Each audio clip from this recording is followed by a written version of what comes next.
আসসালামু আলাইকুম। আশা করি আপনারা সবাই ভালো আছেন। কেপি বাবু যে বটের ভিতরে আমরা কাজ করতেছিলাম বা ওয়েট লিস্টে জয়েন করছিলাম, তাদের একটা কুকয়েন ইভেন্ট আপনাদের মধ্যে শেয়ার করব। আপনি যদি $5 কুকয়েন ওয়েব3 এর ভিতরে হোল্ড করেন, তাহলে তাদের ইভেন্ট থেকে আপনি $5 সমপরিমাণ ইউএসডিসি পাবেন। এখানে যদি আমি কুকয়েন ইভেন্টের উপরে প্রেস করি, আপনারা যদি এখানে বটের ভিতরে আসেন, দেখতে পাবেন যে কুকয়েন ইভেন্ট আছে এবং রুলস এর উপরে প্রেস করলে দেখতে পাচ্ছেন এখানে ফার্স্ট কাম ফার্স্ট সার্ভ 4000 ইউজারকে তারা 5 ইউএসডিসি করে পেমেন্ট করবে এবং তাদের যে স্ন্যাপশট সেটা কিন্তু 26 তারিখে নিবে। এই সময়ের ভিতরে আপনার কুকয়েন ওয়েব3 এর ভিতরে 6000 পেবেবো টোকেন হোল্ড রাখতে হবে, অর্থাৎ $4 থেকে $5 আপনার হোল্ড রাখতে হবে। এবং আপনার যদি স্ন্যাপশট এবং ফার্স্ট কাম ফার্স্ট সার্ভের ভিতরে থাকেন, তাহলে এখান থেকে আপনি 5 ইউএসডিসি পাবেন। জয়েন করার জন্য ফার্স্ট অফ অল আপনি এখানে কানেক্ট অপশনে প্রেস করতে পারেন।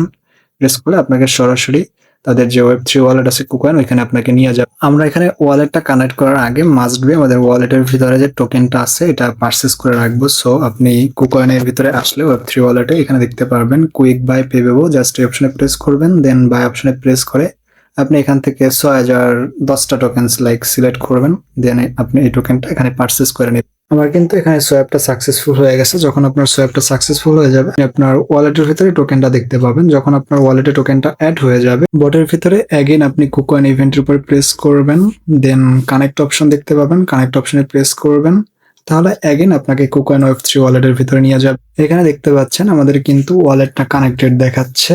এখন আপনি বটের ভিতরে অ্যাগেন ব্যাক করবেন, তাহলে আপনার বটের ভিতরে এখানে সাবমিট অপশন চলে আসবে। জাস্ট আপনি সাবমিট অপশনে প্রেস করবেন, দেন ইয়েচ অপশনে প্রেস করবেন, তাহলে কিন্তু আমাদের এখানে টাস্কটা ডান এবং আমরা ইভেন্টে কিন্তু অলরেডি জয়েন করে ফেলছি। স্ন্যাপশট না নেওয়া পর্যন্ত আপনার ওয়ালেটের ভিতরে 6K টোকেন আপনি হোল্ড রাখবেন। পেমেন্ট পাইলে বা স্ন্যাপশট নেওয়া শেষে আপনি আপনার টোকেনটা সেল করে দিবেন।